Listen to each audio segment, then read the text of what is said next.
Once upon a time, an ancient Israelite Native American prophet named Moroni compiled 2,700 years of records of his fallen people onto a 60-pound stack of golden plates. He hid these plates in a stone vault on a hill he called Cumorah. 1,423 years later, this same dead prophet returned as an angel to guide a young clairvoyant treasure seeker named Joseph Smith Jr. to the same hill just 3 miles from his house to retrieve these records. On the plates was an ancient dead language that has not been found anywhere else on earth.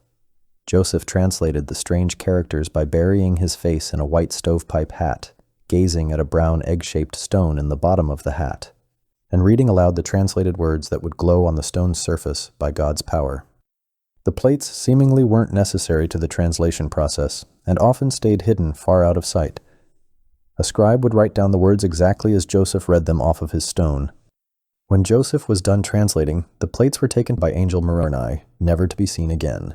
Joseph knew that people might wonder if the golden plates ever existed at all, so he had 11 of his close friends and family members swear a witness statement saying that they had seen them. They published this statement at the end of Joseph's newly translated All-American Bible and called it the Book of Mormon. This book proved Joseph's newly restored church was the only true church on earth, that Joseph spoke for God, and that all other religions were corrupt abominations that only paid lip service to God. Does this story sound like something someone would make up? Possibly a bit far-fetched or fantastic? Let's look at a few other reasons why the Book of Mormon is likely a work of fiction.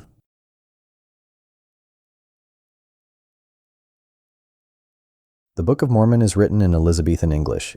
It uses pronouns like thee, thou, thy, thine, and verbs like dost, doth, sayest, and saith. This form of English was used by the King James Bible translators because that's how they used informal English pronouns in 1611. It would have been common English to William Shakespeare or John Milton, but it sounds poetic and otherworldly to our modern ears. People in Joseph Smith's time didn't speak like Elizabethans. If you read Charles Dickens, Victor Hugo, Edgar Allan Poe, or Mary Shelley, you won't find many Elizabethan pronouns or verbs in their novels. Abraham Lincoln didn't use Elizabethan pronouns in his speeches. People at Joseph's time used the same pronouns and verbs that we do today. It goes without saying that Israelites and ancient Native Americans didn't speak Elizabethan English either, so there's no logical reason why this form of English should be found in the Book of Mormon translation. Joseph employed a form of English that was already 200 years out of fashion because he wanted his new Bible to sound like the old one.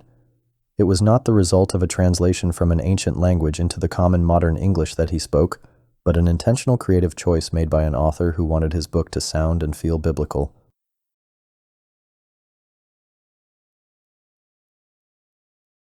In order to sound as much like the Bible as possible, and possibly to pad out the pages, Joseph copied large portions of the King James translation of the Bible directly into the Book of Mormon.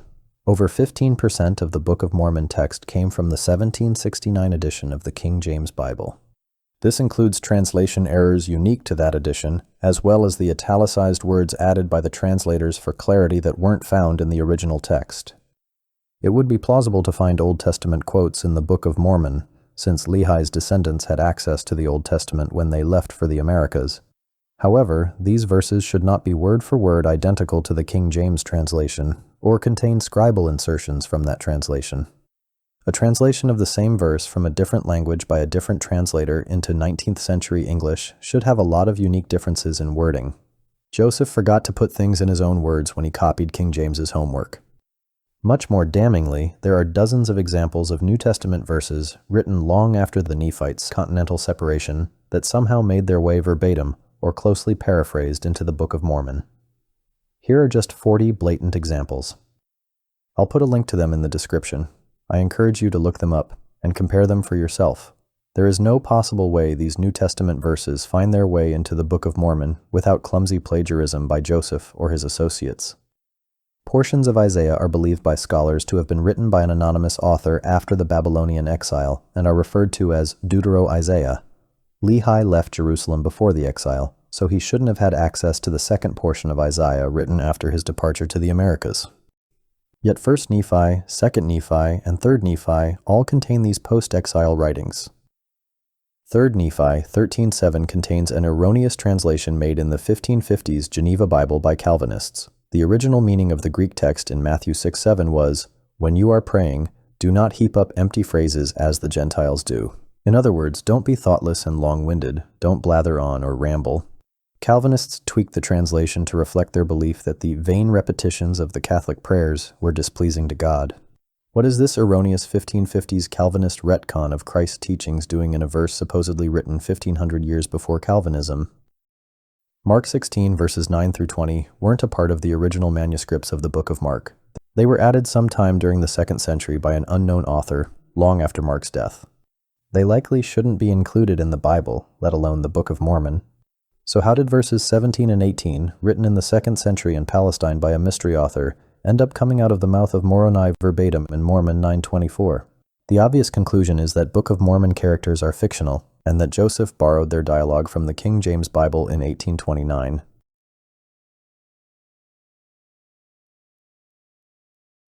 There are at least 4 samples of Reformed Egyptian characters copied from the golden plates before they vanished into heaven. John Whitmer wrote 7 lines of Reformed Egyptian on a piece of paper now called the Characters Document. The same characters appear on an 1844 broadside advertising the Book of Mormon and in the writings of 2 of Joseph's scribes. There is no question that these characters were endorsed by Joseph Smith as being language copied directly from the plates. These samples are all that we have to confirm, or debunk, Reformed Egyptian as a language. No linguist has ever recognized these scribbles as being a true language. Charles Anthon described them as Greek and Hebrew letters, crosses and flourishes, Roman letters inverted or placed sideways, anything else but Egyptian hieroglyphics. The marks in the paper appeared to be merely an imitation of various alphabetical characters and had, in my opinion, no meaning at all connected with them. John A. Wilson, professor of Egyptology at the University of Chicago, wrote, "From time to time there are allegations that picture writing has been found in America. In no case has a professional Egyptologist been able to recognize these characters as Egyptian hieroglyphs. From our standpoint, there is no such language as Reformed Egyptian." Anthropologist Michael D. Coe, an expert in pre-Columbian Mesoamerican studies, wrote, "Of all the peoples of the pre-Columbian New World, only the ancient Maya had a complete script." In other words, Mesoamerican glyphs are the only documented examples of written language in the Americas before Columbus. No parchments, tablets, pottery, or metal plates have been found anywhere in the Western Hemisphere that contain anything resembling Joseph's Reformed Egyptian. The consensus of experts in Egyptian, Mayan, or Hebrew language is that these clumsy scribbles carry no meaning and are not an ancient language. The Book of Mormon text could not have been produced from them.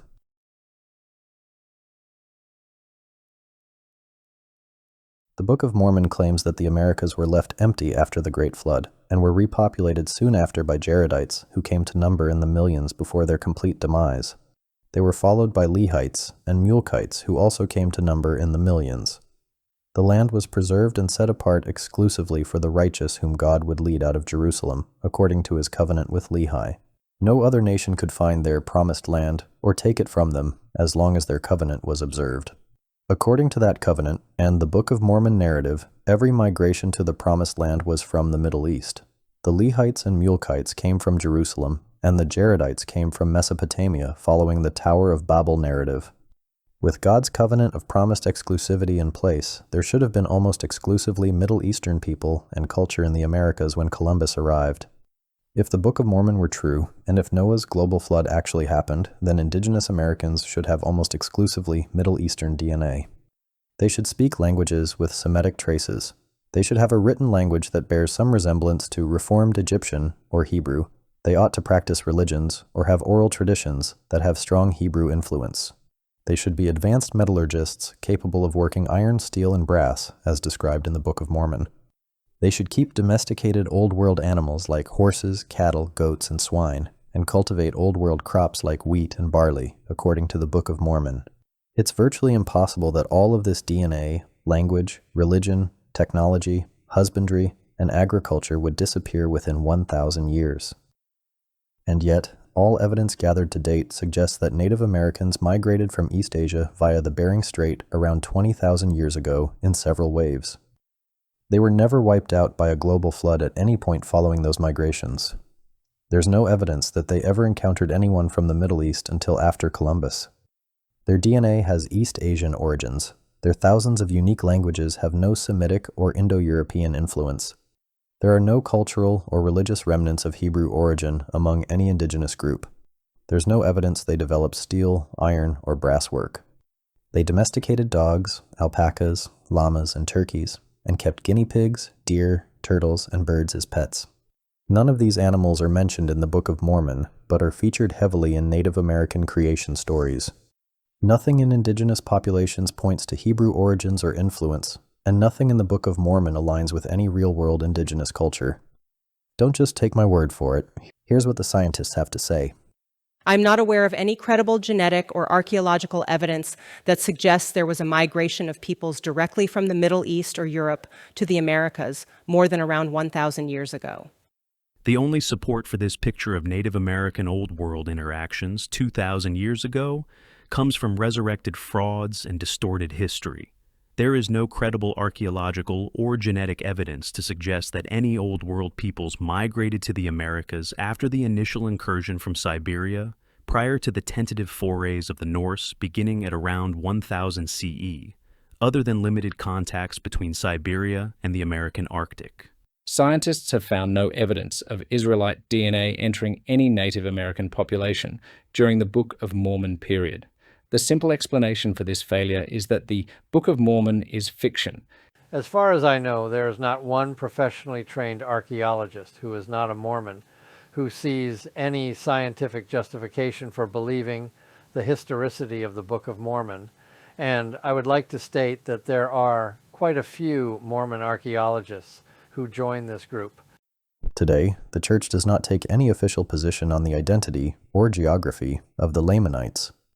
They altered the introduction to the Book of Mormon because its original claim that Lamanites were the principal ancestors of Native Americans did not align with reality.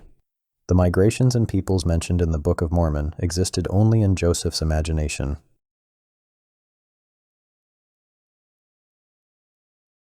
If you wanted to find archaeological evidence for the Book of Mormon, there's no better place to look than the hill Cumorah. The hill Cumorah is a drumlin in Palmyra, New York, that numerous early Latter-day Saint leaders identified as the same hill Cumorah mentioned in the Book of Mormon narrative.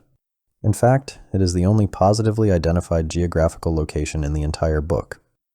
The Book of Mormon claims that two great civilizations met their end at hill Cumorah. 2 million Jaredite soldiers and 230,000 Nephite soldiers died at the same hill. Assuming the Nephites were matched in strength by the Lamanites, then roughly the same number died on the Lamanite side, bringing that battle's total to 460,000 men. The Book of Mormon additionally suggests their wives and children died in these battles. So, how many total Book of Mormon people would have died in the vicinity of the same hill? Estimates for the total number of Jaredites varies widely. Among church-friendly sources, I have seen estimates between 6 and 20 million. I'll be generous and assume only 7 million Jaredites died in their final battle. Males over the age of 15 generally represent 37.5% of a population. With the Nephites, Lamanites, Jaredites, and their wives and children all accounted for, there should be at least 8.2 million bodies scattered near the hill Cumorah. That's 130 Lavelle Edwards stadiums, or 392 General Conference Centers worth of people. There aren't enough pixels in your screen to represent that number of people. This is what 8 million people would look like if you put them shoulder to shoulder and tried to fit them in the same picture. That's how many bodies we are talking about, all piled up at the same hill. So where are the bones? The millions of arrowheads, spears, and swords? The slain war horses? A population of 7 million would require at least 7 million acres of farmland to survive. That's an area the size of Massachusetts. They would need roads and carts and draft animals to harvest and trade food. They reportedly used gold and silver currency and kept swine, goats, oxen, cattle, horses, and donkeys. They built temples, synagogues, and sanctuaries from cement. So where are the cement buildings? The roads? The carts? Where are the bones of millions of non-indigenous Old World farm animals? Where are the millions of gold and silver coins? Where are the pots and pieces of jewelry? How has an area the size of Massachusetts, covered with more than 8 million dead Middle Eastern bodies and their artifacts, gone missing? These artifacts certainly aren't found anywhere near the hill Cumorah in Palmyra, New York. LDS archaeologist John Clark found, "Archaeologically speaking, it is a clean hill. No artifacts, no walls, no trenches, no arrowheads. The area immediately surrounding the hill is similarly clean. Pre-Columbian people did not settle or build here. This is not the place of Mormon's last stand. We must look elsewhere for that hill. Thomas Ferguson, an LDS amateur archaeologist who spent 20 years of his life trying to find the archaeological evidence for the Book of Mormon, concluded that you can't set Book of Mormon geography down anywhere because it is fictional and will never meet the requirements of the dirt archaeology. LDS apologist Terrell Givens admits that not one single archaeological artifact has been found that conclusively establishes a direct connection between the Book of Mormon and any actual culture or civilization of the Western Hemisphere. Book of Mormon evidence has not been found anywhere near the hill Cumorah in Palmyra or any other hill in the Western Hemisphere. It will never be found because these great civilizations and their impossibly apocalyptic battles were pure fantasy.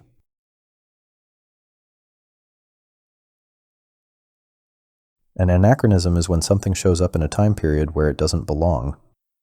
If you were reading a history that was written during the Middle Ages and it began talking about travel by steam engine, that would be an anachronism. You would instantly know that the author actually lived sometime after the 1712 invention of the steam engine, and that they were a very poor historian and a fraud. Such is the case with the Book of Mormon. Horses, mentioned 14 times in the Book of Mormon, went extinct in the Americas 6,000 years ago and were not reintroduced until after Columbus. No horse remains have been found anywhere in the Americas that date to Book of Mormon times. Similarly, elephants or mammoths also died out 6,000 years ago. They are mentioned in Ether chapter 9 verse 19, 3,700 years after they died out.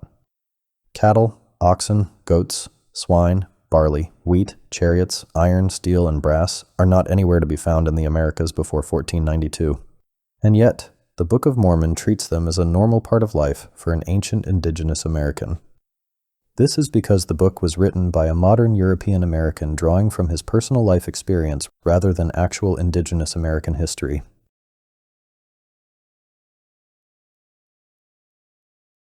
In 2 Nephi 3, Lehi tells his son Joseph that Joseph in Egypt prophesied of a future choice seer who would also be named Joseph after his father Joseph. In other words, the Book of Mormon contains a prophecy of Joseph Smith Jr. and the Book of Mormon.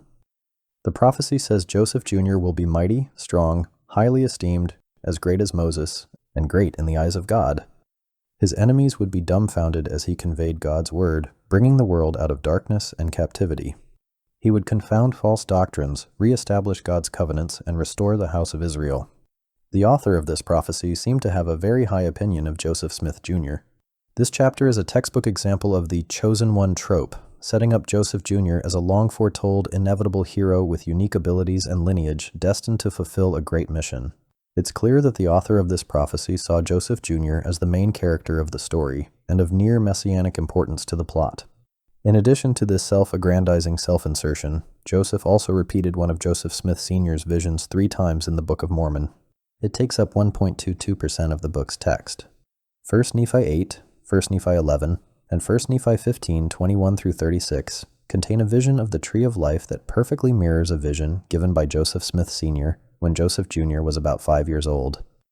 Joseph's mother, Lucy Mack Smith, recorded her husband's vision in her biography of Joseph Jr.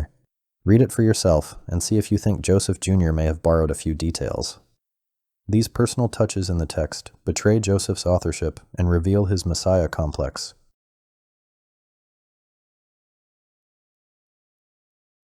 There are numerous errors and inconsistencies in the Book of Mormon text that seem to indicate poor authorship.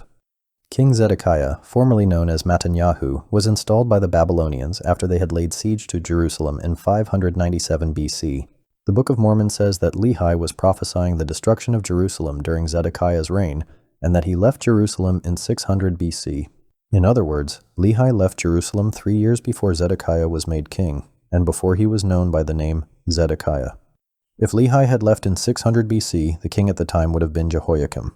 Apologists have placed Lehi's departure as early as 605 BC and as late as 596 BC. At 605 BC, Zedekiah would be 13 years old, known as Netanyahu, and his older brother Jehoiakim would be king. It would make no sense for Lehi to reference the first year of the reign of Zedekiah. At 596 BC, Babylon would have already taken Jerusalem, plundered their temple, and exiled or imprisoned thousands. It would not make sense for prophets like Lehi to face ridicule or persecution for predicting the city's future destruction, as they had already experienced Babylonian destruction. No matter where you place Lehi's timeline, things don't add up. Mosiah 21:28 originally identified King Benjamin as the man responsible for translating the records of the Jaredites. However, Joseph later realized that King Benjamin had died earlier in Mosiah 6, so he changed the name to Mosiah in the 1837 printing of the Book of Mormon. The same mistake had been missed in Ether 4:1 and was later corrected by the church. 1 Nephi 12:18 was changed to remove the name Jesus Christ and replace it with Messiah. This is because 40 years later, in 2 Nephi 10:3, Jacob says an angel revealed the name of Christ to him. He wouldn't need this angelic revelation if the name of Christ was already known to his brother Nephi decades earlier. Likewise, Nephi couldn't have known the name of Christ already if Jacob was the one to reveal it decades later. Joseph corrected this mistake in the 1837 edition. Alma 53 and 56 both discuss Helaman's departure with his 2,000 warriors, but there's a 2-year discrepancy between the two accounts. Alma 53 says they left in the 28th year, while Alma 56 says the 26th year. This discrepancy has not been corrected. 2 Nephi 5:15-16 suggests that all kinds of wood and precious metals were in great abundance. The next verse says that their temple couldn't be built exactly like Solomon's, because precious things were not to be found upon the land. This seems to be a contradiction. Jacob 2:23-24 says King David's taking of many wives and concubines was abominable to the Lord. Doctrine and Covenants 132 says David's polygamous practices were not sinful. This doctrinal contradiction remains in both texts.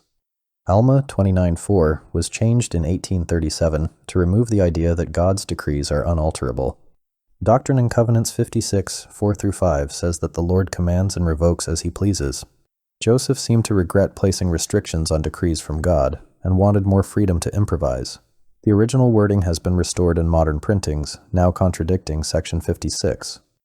Alma 34:36 and several other Book of Mormon verses suggest that the Lord dwells in the hearts of the righteous. Doctrine and Covenants 130, verse 3, says that the idea that the Father and the Son dwell in a man's heart is an old sectarian notion and is false. These false sectarian notions remain in the Book of Mormon. There are too many inconsistencies in the text to fully discuss here, but taken together, they seem to reveal the work of an inexperienced author.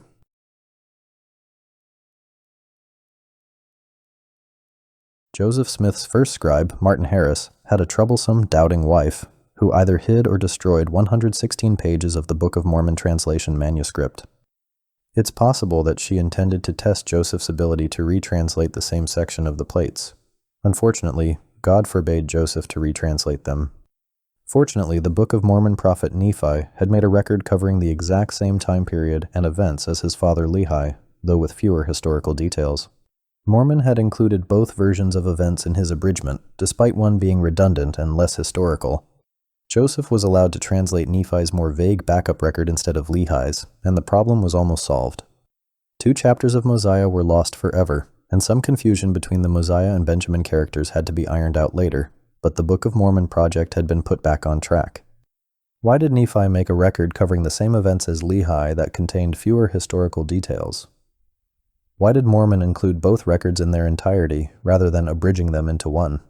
What are the odds that both of these irrational, time-consuming decisions would pay off more than 1,000 years later when a foolish man handed his antagonistic wife 2 months' worth of work that God wouldn't allow him to do a second time? The explanation the Book of Mormon gives is that God, having foreknowledge of Lucy's betrayal, inspired these men to go to twice the effort so that there would be a backup record after Joseph and Martin squandered the first one. God could have saved everyone a lot of trouble by just warning Joseph of what Lucy planned to do, but instead made 4 men work on the same ultimately useless record. An alternative explanation is that Joseph knew that his memory wasn't good enough to reproduce the 116 pages, and that his lack of translation abilities would be exposed if he tried. So he instead made a loose approximation of the same story, and invented an explanation for why it wouldn't match the first account. This is a story of a con man's improvisation under pressure, not of miraculous prophetic foresight.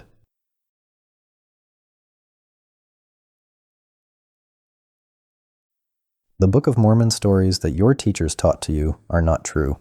An inventive confidence man, inspired by religious revivals and mound builder myths, saw an opportunity to make money, to make a name for himself, to gain power and influence over the gullible and superstitious, to have extramarital affairs sanctioned by God, and to impersonate God whenever he wanted something from his followers. The novel he produced is not historical, nor divine, nor engaging. Only those most invested in it being true find any value in its words. It's a racist and false origin story for Native Americans that explains how their dark skin is a curse from God that makes them filthy, loathsome, and revolting, and that only joining the Mormon Church can release them from the curse and make them white and delightsome once more. Its canonized racism is an embarrassment to anyone tasked with defending it. 200 million copies of the Book of Mormon have been distributed by the Church, and nearly as many copies have been thrown in the trash where poorly written, plagiarized, racist fiction belongs.